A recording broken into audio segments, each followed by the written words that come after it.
तो हमारा अब नेक्स्ट टॉपिक क्या है? अभी तक हम लोग देखा ना कि कंप्यूटर क्या होता है। क्या देखा हमने कि कंप्यूटर एक इलेक्ट्रॉनिक डिवाइस होता है। पहला पॉइंट आप ये लिख देंगे अगर एग्जाम में या आपसे पूछा जाए। पहली लाइन आपकी यही होनी चाहिए कि कंप्यूटर एक इलेक्ट्रॉनिक डिवाइस होता है जो इनपुट लेता है यूजर से। इसको हम लोग डेटा भी बोलते हैं। अब उस डेटा या इनपुट पर काम किया जाएगा, जो भी इंस्ट्रक्शन यूजर ने दिया है पर प्रोसेस किया जाएगा, यानी वर्क किया जाएगा सीपीयू के द्वारा या प्रोसेसर के द्वारा। और फिर उससे कुछ मीनिंगफुल आउटपुट या रिजल्ट प्राप्त होगा मॉनिटर पर, जिसको हम लोग देख सकते हैं मॉनिटर पर, जो भी आपने इनपुट सेंड किया होगा कंप्यूटर में। और फिर जो भी आपने इनपुट भेजा या जो भी इनपुट या डेटा आपने टाइप किया, प्रोसेसिंग हुआ, आउटपुट प्राप्त हुआ। अब मैं चाहता हूँ वो डेटा जो है फ्यूचर के लिए सेव रहे। फ्यूचर के लिए या बाद में यूज करने के लिए, सेव करने के लिए हम लोगों के पास होता है एक डिवाइस जिसका नाम है स्टोरेज डिवाइस। क्या नाम है? स्टोरेज डिवाइस, या मेमोरी के नाम से भी जानते हैं। तो हमारे इंपॉर्टेंट स्टेप क्या है? आईपीओ साइकिल, ठीक। और जो हमारा काम हो जाएगा उसको स्टोर करने के लिए हमारे पास क्या होता है? Storage device. उम्मीद करता हूँ आपको ये समझ में आ गया होगा। अब हम लोग चलते हैं नेक्स्ट टॉपिक की तरफ। तो मैं इरेज कर देता हूँ। चलिए हम लोग नेक्स्ट टॉपिक की तरफ चलते हैं। अब हमारे पास नेक्स्ट टॉपिक है फादर ऑफ कंप्यूटर। जी हाँ, ये सबको पता होगा। Father of computer Charles Babbage है, जिन्होंने कंप्यूटर का आविष्कार किया या कंप्यूटर को बनाने में बहुत ही ज्यादा योगदान दिया। तो ज्यादा योगदान देने के कारण इनको कहा जाता है फादर ऑफ कंप्यूटर, ठीक। तो ये क्वेश्चन आपसे ये भी पूछा जा सकता है कि फादर ऑफ कंप्यूटर कौन है, तो आप इजिली बता सकते हैं चार्ल्स बैबेज। अब हम लोग चलते हैं नेक्स्ट टॉपिक की तरफ।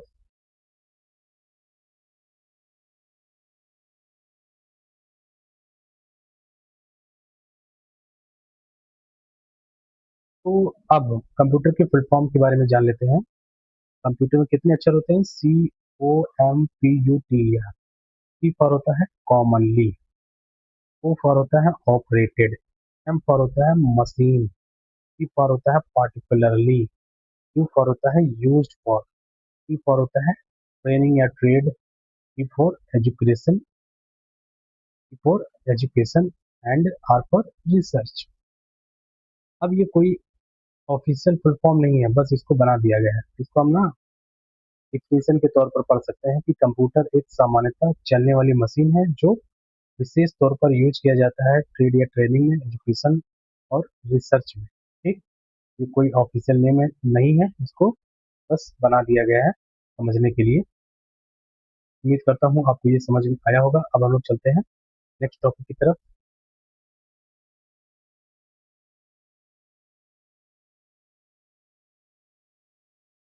तो चलिए, अभी तक हम लोगों ने देखा कि कंप्यूटर सिस्टम, कंप्यूटर क्या होता है, आईपीओ साइकिल क्या होता है, ये हमने अभी समझा था। अब हम लोग समझते हैं कंप्यूटर सिस्टम को कितने भागों में बांटा जाता है। तो ये हमारा है कंप्यूटर, ठीक। ये हमारा क्या है? कंप्यूटर है। इन्हीं पार्ट्स के आधार पर इसको कई भागों में बांट दिया जाता है। तो हार्डवेयर और सॉफ्टवेयर, दो डिवीजन करते हैं कंप्यूटर सिस्टम का, हार्डवेयर और सॉफ्टवेयर में। तो हार्डवेयर क्या होता है? अभी हार्डवेयर क्या होता है इसके बारे में हम लोग समझेंगे। पहले हम लोग समझ लेते हैं हार्डवेयर में क्या क्या पार्ट्स आते हैं। पहला होता है इनपुट डिवाइस, दूसरा होता है प्रोसेसिंग डिवाइस, और तीसरा होता है आउटपुट डिवाइस। और एक और है हमारे पास स्टोरेज डिवाइस या मेमोरी। सॉफ्टवेयर के दो टाइप होते हैं, सिस्टम सॉफ्टवेयर और एप्लीकेशन सॉफ्टवेयर। इनके बारे में हम डिटेल में आगे देखेंगे। तो हम लोग को डिवाइड करना था, क्लासिफिकेशन करना था कि कंप्यूटर सिस्टम के कितने पार्ट होते हैं। तो हमने देखा दो पार्ट होते हैं, हार्डवेयर और सॉफ्टवेयर। हार्डवेयर के four parts: input device, processing device, output device और स्टोरेज डिवाइस या मेमोरी। और सॉफ्टवेयर के दो पार्ट: सिस्टम सॉफ्टवेयर और एप्लीकेशन सॉफ्टवेयर। अब हम लोग आगे डिटेल में इन सब के बारे में एक एक करके डिस्कशन करेंगे। तो आइए चलते हैं नेक्स्ट टॉपिक की तरफ। अब डेटा क्या होता है? डेटा हम लोग समझ लेते हैं क्या होता है। डेटा रॉ या अनप्रोसेस्ड फैक्ट होता है, इसकी कोई अपनी मीनिंग नहीं होती है। और डेटा में क्या हो सकता है?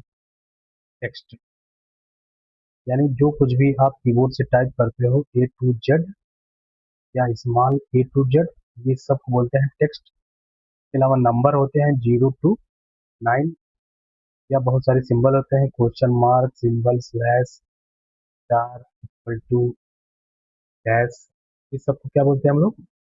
डेटा बोला जाता है। कुल मिला जुला के मैंने यहाँ पे डेट लिखा है, ये डेटा है, ठीक। तो डेटा आप लोग समझिए कि जो कुछ भी आप कीबोर्ड से टाइप करते हो, एबीसीडी फॉर्मेट में या नंबर में या कोई symbol, everything is called data, बस।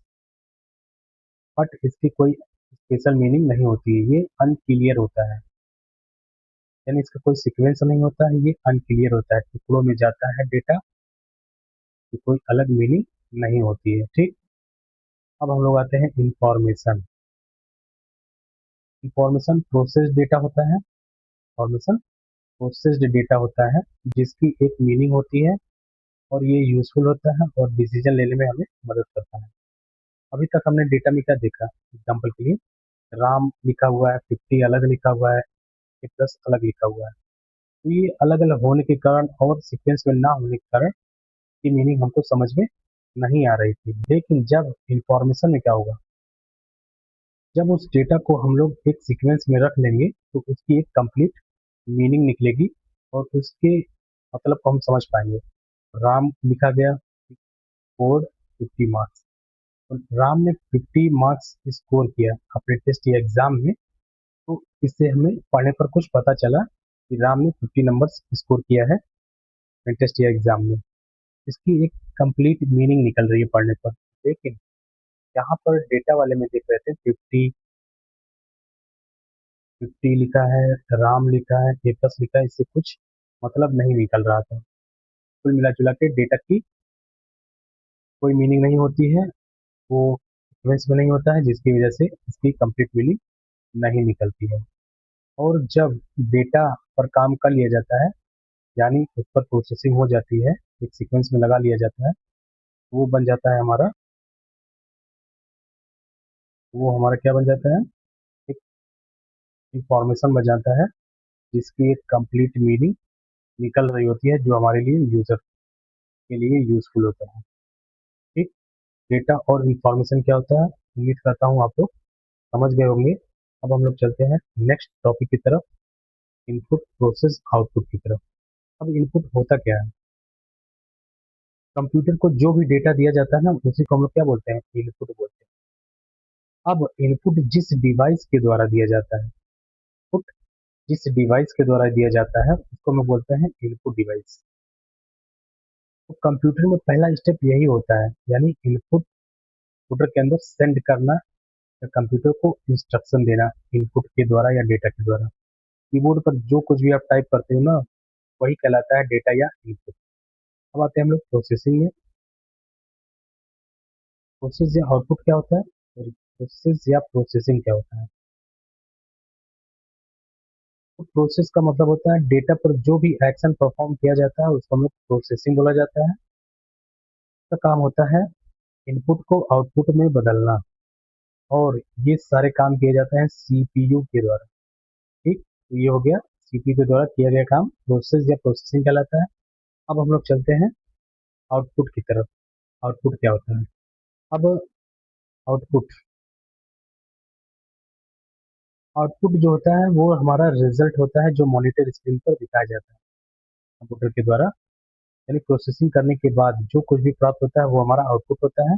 और आउटपुट जिस डिवाइस पर या जिस डिवाइस के द्वारा दिखाया जाता है उसको हम लोग बोलते हैं आउटपुट डिवाइस। एग्जाम्पल के लिए, मॉनिटर पे ही हमारा सारा रिजल्ट या आउटपुट दिखता है। इस तरह से इनपुट, प्रोसेस और आउटपुट क्या होता है अभी हम लोगों ने देखा। अब हम लोग आते हैं हार्डवेयर पर। हार्डवेयर क्या होता है इसके बारे में समझते हैं। तो हार्डवेयर को चार प्रकार के डिवाइसेस में बांट दिया गया है। पहला इनपुट डिवाइस, और दूसरा प्रोसेसिंग डिवाइस, और तीसरा आउटपुट डिवाइस, और चौथा स्टोरेज या मेमोरी, ठीक। तो हार्डवेयर के 4 पार्ट हुए, एक-एक करके हम लोग इसके बारे में डिस्कस करते हैं। चलिए, हार्डवेयर क्या होता है? तो हार्डवेयर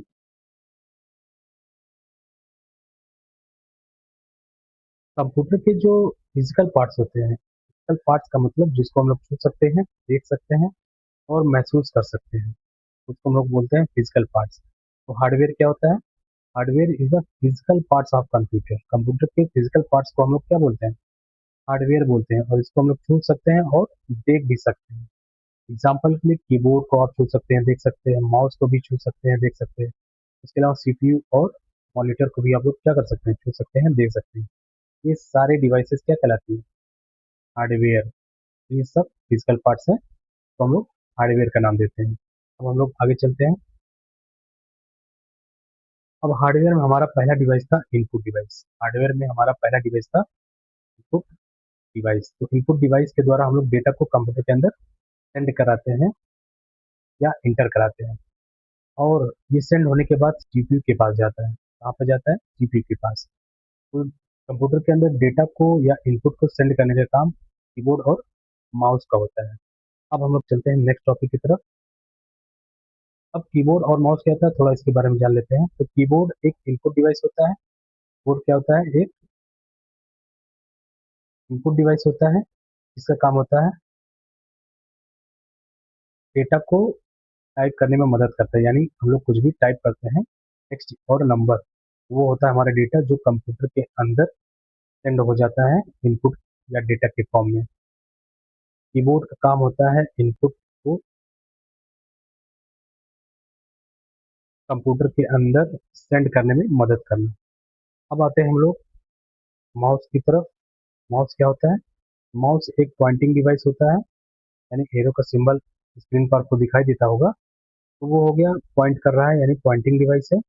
इसका काम होता है कमांड को सेलेक्ट करना और एग्जीक्यूट करना। ठीक। आइए अब हम लोग नेक्स्ट टॉपिक की तरफ चलते हैं। तो जब आपने इनपुट भेज दिया कीबोर्ड या माउस के द्वारा, अब वो सीपीयू के पास जाता है। सीपीयू यानी हमारा कंप्यूटर का ब्रेन, यही हमारे सारे काम को कंट्रोल और मैनेज करता है। तो डेटा जो होता है वो हमारे सीपीयू के पास जाता है। अब ये क्या करेगा? उस डेटा पर सारे ऑपरेशंस या कार्य करेगा। उसके बाद डाटा या इंस्ट्रक्शन पर प्रोसेस होने के बाद आउटपुट जनरेट करेगा। अब उसमें सीपीयू के भी दो पार्ट होते हैं, एएलयू और सीयू, यानी जितने अर्थमेटिकल यानी कैलकुलेशन वाले काम होते हैं, जोड़ घटाना गुणा भाग, और लॉजिकल क्या सही है क्या गलत, ये सारे काम जो पार्ट करता है सीपीयू का, उसे बोलते हैं हम लोग एएलयू, यानी अर्थमेटिकल एंड लॉजिकल यूनिट। और कंट्रोलिंग वाले जितने भी काम होते हैं वो जो पार्ट करता है उसको बोलते हैं सीपीयू। क्या बोलते हैं? Sorry, CU, control unit. तो यहाँ पे अब तीन फुल फॉर्म आपके पास हो गए। सीपीयू का फुल फॉर्म लिखा हुआ है सेंट्रल प्रोसेसिंग यूनिट। एएलयू का मतलब हो गया arithmetical and logic unit. Arithmetical and logic unit. और सी फॉर होता है कंट्रोल यूनिट। Control unit. इस तरह से हम लोगों ने देखा कि सीपीयू कंप्यूटर का ब्रेन होता है, यही सारे एक्टिविटी को परफॉर्म करता है और कंट्रोल करता है।